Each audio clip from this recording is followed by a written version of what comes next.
est pile 11h30 sur Europe 1. C'est l'heure du journal de la santé avec toute la semaine Isabelle Quenin. Alors à la une, aujourd'hui, SOS Amitié dont les 50 centres d'écoute en France manquent cruellement de bénévoles.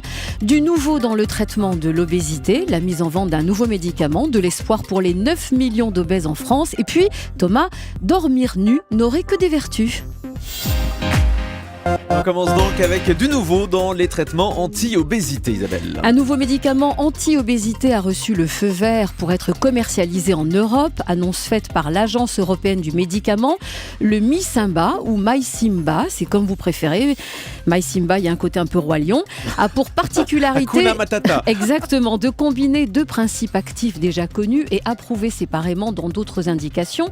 L'un pour le traitement de la dépendance à l'alcool et aux opiacés, l'autre plutôt utilisé comme antidépresseur et pour arrêter de fumer. Alors un feu vert pour la commercialisation après des années d'hésitation, notamment en raison d'éventuels risques cardiaques. Donc une surveillance de rigueur pour ce médicament disponible uniquement sur prescription et réservé aux personnes obèses et à certaines personnes en surpoids. La célèbre ligne d'écoute SOS Amitié manque actuellement de bénévoles. En revanche, elle ne manque pas d'appels. Alors à 3 jours de Noël, le standard de SOS Amitié est déjà saturé. 9 appels sur 10 restent sans réponse, faute d'effectifs. Et pourtant, en ces périodes de fête pour les uns, la solitude et la détresse des autres a besoin d'être écoutée et accompagnée. Une enquête de David de Harojo de la rédaction d'Europe 1. À peine raccroché, le téléphone de Michel ressonne déjà. Cette écoutante ne s'accorde que quelques minutes pour souffler lorsque la détresse au bout du fil est trop forte. SOS Amitié, bonsoir. Des veuves isolées, des adolescents mal dans leur peau, pour qui les fêtes de fin d'année sont les moments les plus durs à supporter. Seul un appel sur 10 aboutit, trop peu pour la bénévole qui se sent impuissante. Il y a des moments où on en a bien conscience quand on se trouve devant des cas extrêmement difficiles de personnes qui ont des idées morbides et qui sont près du passage à l'acte.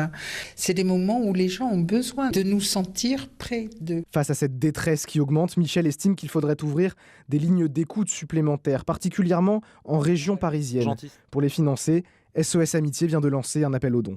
Alors, un appel aux dons et puis pour le faire, vous allez sur le site d'SOS Amitié et puis je vous rappelle que vos dons ouvrent droit à une réduction d'impôts. La varicelle s'attaque aux people. Angelina Jolie a attrapé la varicelle et a donc dû interrompre la promotion de son dernier film dont le titre du coup prête un peu à sourire puisque c'est Invincible. La varicelle touche essentiellement les jeunes, les moins de 12 ans, de 600 000 à 700 000 cas en France chaque année, mais elle peut aussi toucher les adultes, environ 60 000. Les symptômes sont les mêmes, fièvre, fatigue et puis apparition de boutons. On parle en cas de varicelle de vésicule. Chez l'enfant, ça gratte et ça passe. Chez l'adulte, c'est plus sévère. La complication la plus connue est la pneumonie varicelleuse. Elle nécessite un traitement antiviral. Il existe un vaccin depuis 1995, très utilisé aux États-Unis et au Japon. En France, uniquement conseillé aux adultes qui n'ont jamais eu la varicelle. Et puis cette étude qui est assez étonnante puisqu'on apprend que dormir nu n'a que des bienfaits, Isabelle. Dormir nu ferait maigrir. Les vêtements que nous portons la nuit limitent la chaleur que pourrait dégager notre corps. Jean-Michel Cohen est mort de rire. En dégageant de la chaleur, bien sûr, notre corps va brûler des calories et donc brûler des calories, forcément. C'est ce qui pourrait nous permettre de maigrir de nuit. Une enquête, une étude relayée par le site auféminin.com et qui ne va pas faire plaisir aux adeptes du pilou. Je vais vous demander si vous dormez nu, Isabelle.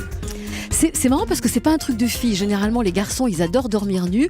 Les filles sont un petit peu plus réticentes. Ouais. Jean-Michel. D'une part, mais d'autre part, la dépense de Jean-Michel chaleur. disait qu'on aimait bien déshabiller les femmes, c'est pour ça. Mais d'autre part, la dépense liée à la chaleur, simplement par la couverture d'un pyjama, c'est l'équivalent de la moitié d'un petit yaourt, donc ça va quoi. Je veux dire, Jean-Michel, c'est le genre ce n'est d'étude mieux qui me que fait rien. mourir de rire. Il y en a certains qui dorment très longtemps, donc peut-être que Vous avez raison. Ça doit Mais, être ça. quand vous êtes tout nu, vous n'avez pas envie de dormir très longtemps. Voilà. Allez, on termine avec le chiffre du jour, c'est 2001. Donc 2001, c'est l'année de la dernière grande grève des médecins généralistes. Ils exigeaient que le prix de la consultation de base passe à 20 € et c'était déjà à Noël.